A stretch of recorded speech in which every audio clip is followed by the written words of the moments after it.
Africa ಖಂಡದ ಕೆಲ ದೇಶಗಳಲ್ಲಿ ಎಬೋಲಾ ವೈರಸ್ ಸೋಂಕು ಹೆಚ್ಚಾಗ್ತಾ ಇರುವಂತಹ ಹಿನ್ನೆಲೆಯಲ್ಲಿ ದೇಶದಾದ್ಯಂತ ಹಾಗೂ ಕರ್ನಾಟಕದಲ್ಲೂ ಕೂಡ ಆರೋಗ್ಯ ಇಲಾಖೆ ಹೈ ಅಲರ್ಟ್ ಅನ್ನು ಘೋಷಿಸಿದೆ.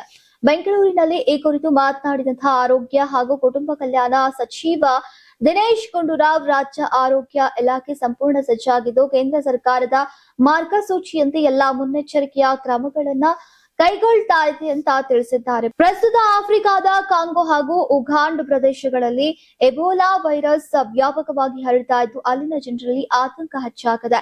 ಆದರೆ ಭಾರತದಲ್ಲಿ ಇದುವರೆಗೆ ಒಂದೇ ಒಂದು ಎಬೋಲಾ ಪ್ರಕರಣವೂ ಕೂಡ ಪತ್ತೆಯಾಗಿಲ್ಲ ಅನ್ನೋದು ಸಮಾಧಾನಕರ ಸಂಗತಿಯಾಗಿದೆ ಅಂತ ಸಚಿವರು ಹೇಳಿದ್ದಾರೆ. ನೀವು ಸಣ್ಣ ಆಗ್ಬೇಕಲ್ವಾ, ಅದು ಒಂದು ಉತ್ತಮ ಆಹಾರದಿಂದ ಸಣ್ಣ ಆಗ್ಬೇಕಲ್ವಾ. ಪ್ರತಿದಿನ ನಮ್ಮ ಜೀನಿ ಸ್ಲಿಮ್ ನ ಯೂಸ್ ಮಾಡಿ ಯಾವುದೇ ಸೈಡ್ ಎಫೆಕ್ಟ್ ಇಲ್ದಂಗೆ ನೀವು ಸಣ್ಣ ಆಗ್ತೀರಾ.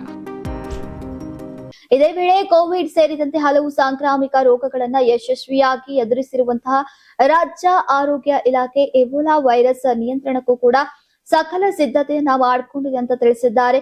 ಸದ್ಯಕ್ಕೆ ಕೇಂದ್ರ ಸರ್ಕಾರದಿಂದ ಯಾವುದೇ ಹೊಸ ಕಠಿಣ ಮಾರ್ಗಸೂಚಿಗಳು ಹೊರಬಂದಿಲ್ಲ. ಆದರೆ ಕೇಂದ್ರ ಆರೋಗ್ಯ ಸಚಿವಾಲಯ ನೀಡುವಂತಹ ಪ್ರತಿಯೊಂದು ಸೂಚನೆಯನ್ನ ರಾಜ್ಯದಲ್ಲಿ ಕಟ್ಟುನಿಟ್ಟಾಗಿ ಜಾರಿಗೆ ತರಲಾಗುತ್ತೆ ಅಂತ ಸ್ಪಷ್ಟಪಡಿಸಿದ್ದಾರೆ.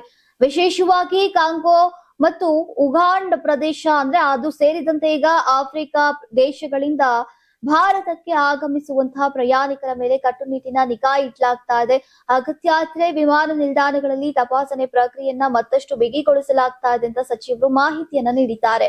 ಒಟ್ಟಾರೆಯಾಗಿ ದೇಶದಲ್ಲಿ ಇದುವರೆಗೆ ಎಬೋಲಾ ಪ್ರಕರಣಗಳು ಪತ್ತೆಯಾಗದಿದ್ರೂ ಕೂಡ ಮುನ್ನೆಚ್ಚರಿಕಾ ಕ್ರಮವಾಗಿ ಕರ್ನಾಟಕ ಆರೋಗ್ಯ ಇಲಾಖೆ ಸಂಪೂರ್ಣ ಎಚ್ಚರಿಕೆಯಲ್ಲಿ ಕಾರ್ಯನಿರ್ವಹಿಸ್ತಾ ಇದ್ದು ಸಾರ್ವಜನಿಕರು ಆತಂಕ ಪಡುವಂತಹ ಅಗತ್ಯ ಇಲ್ಲ ಅಂತ ಆರೋಗ್ಯ ಸಚಿವ ದಿನೇಶ್ ಗುಂಡೂರಾವ್ ಅವರು ಭರವಸೆಯನ್ನು ನೀಡಿದ್ದಾರೆ.